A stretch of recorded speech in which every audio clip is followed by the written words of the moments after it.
Silencer तो इस sensor को हमने लगाया है एग्जॉस्ट के ऊपर इन पाइपों के साथ। जैसे ही कार्बन जहां पर जमा होना शुरू होगा, गैसेस का बहाव इस तरफ जाएगा।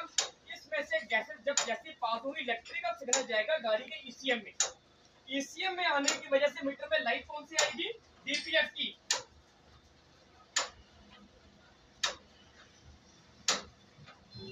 इस लाइट का आने का मेन मतलब क्या है कि आपका एग्जॉस्ट सिस्टम सलेंसर में कार्बन जमा होना शुरू हो गया। उस कार्बन के जमा होने से पूरा सलेंसर बंद होना, चोक होना शुरू हो गया। अब आपको क्या करना है? अब इस जमा हुए कार्बन को साफ करना है। इस कार्बन को साफ करने के तीन तरीके हैं, 3 स्टेप हैं।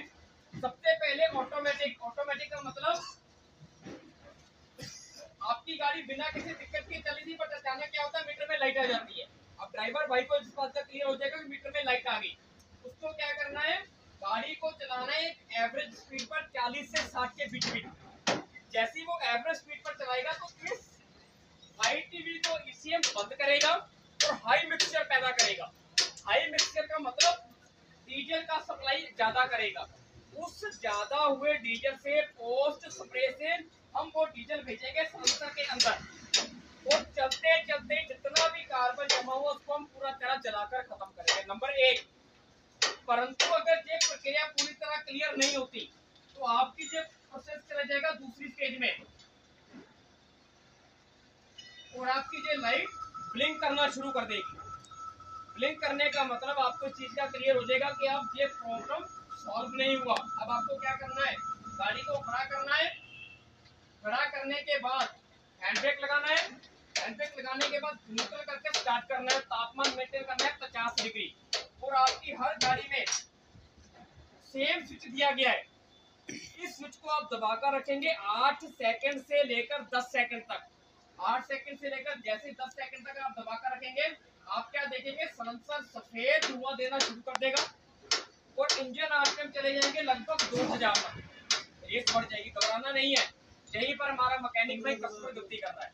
जैसे ही ये प्रोसेस स्टार्ट होता है, कंपनी प्रोसेस क्या कहता है? गाड़ी से बाहर आ जाओ।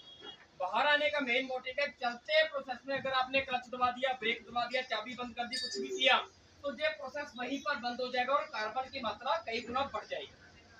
ये प्रोसेस 20 से 25 मिनट चलेगा और जितना भी कार्बन जला हुआ है अपने आप जलकर खत्म हो जाएगा। चलते रीजनरेशन में अगर गलती से आपसे कहीं ये बंद हो गया और कार्बन की मात्रा एक लेवल से बढ़ गई और आप बार बार इसके साथ इस्तेमाल कर रहे हो, नहीं होगा। पर उसकी वजह से क्या होगा? जितना भी ये आपका सेंसर है गर्म होकर, हीट होकर डैमेज हो जाएगा। पॉइंट क्लियर है? नंबर 3 ये हो गया आपका मैनुअल। सबसे पहले मैंने बताया ऑटोमेटिक, जो ड्राइवर कर सकता है, कस्टमर कर सकता है, मैकेनिक भाई कर सकता है।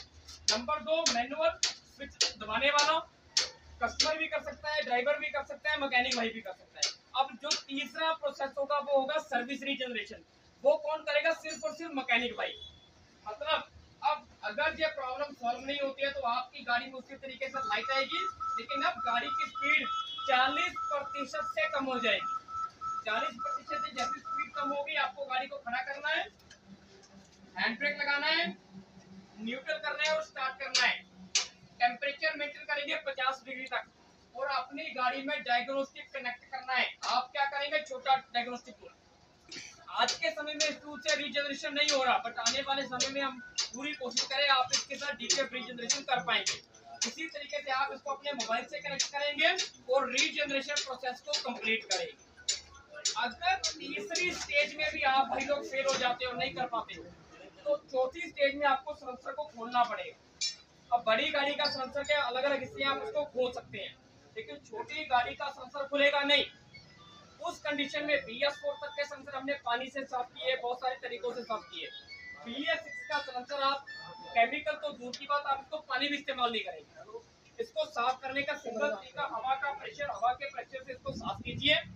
साफ करने के बाद जो कार्बन उतर चुका है वो आपको पता है, ईसीएम को नहीं पता, तो आप इसकी वैल्यू को रीसेट करेंगे। रीसेट करने के लिए आपको कंपनी सपोर्ट लेने की आवश्यकता पड़ेगी। ये था हमारा डीपीएफ रीजनरेशन प्रोसेस। किसी मैकेनिक भाई का कोई प्रश्न हो जहां पर? देखिए, बताने में और करने में बड़ा फर्क है। जब आप लोग करोगे तो आपको बहुत सारी दिक्कतों का सामना आएगा ही आएगा, लेकिन हमारा मेन मकसद क्या है, आपको थोड़ा सा बताया जाए जिसके साथ अगर आपको कभी करना पड़े तो आपको थोड़ा सा करने में आसानी है। अब सबसे इम्पोर्टेंट क्या, आज के समय में जितना भी इलेक्ट्रिकल सिस्टम है, हमारी गाड़ियों में जितने भी सेंसर्स लगे हैं, ईसीएम लगाए जाए,